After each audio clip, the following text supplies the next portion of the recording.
bringing Israel to the world. This is IBN News. With news of Israel, I'm Susan Michaels. According to Syria's state media, the Israeli Air Force carried out airstrikes in Palmyra near the city of Homs.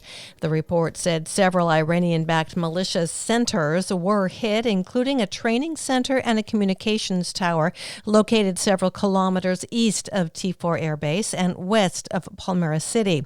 The Taiz Air Base is home to Iranian forces, Lebanese terror group Hezbollah, and Syrian regime forces, and has been the target of multiple attacks in recent years, most of which are attributed to Israel by foreign media. The attack comes just days after the IAF reportedly struck the T4 Air Base in Syria, which resulted in the death of 2 militiamen, members of an Iranian-backed group, and injuring several others. Qatari humanitarian funds have been resumed to tens of thousands of impoverished families in the Gaza Strip after Israel agreed to a new distribution mechanism involving the UN. Qatari envoy Mohammed Al-Mahdi said the $100 handouts would be provided to 95,000 needy families in Gaza through the UN.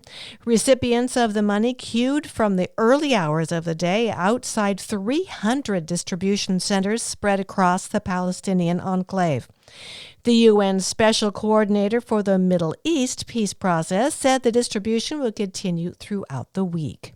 Iran warned Israel in a letter to the UN Security Council chief this week against any attack on its nuclear facilities after Israel declared its right to use force. Iran's ambassador to the UN wrote in the letter saying, "We warn the Zionist regime against any miscalculation or military adventure targeting Iran and its nuclear program."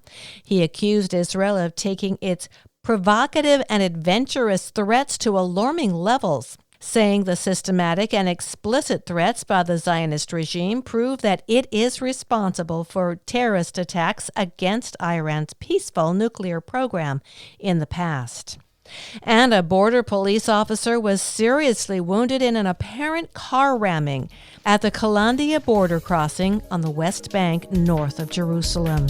I'm Susan Michaels. IBN, Israel Broadcast Network.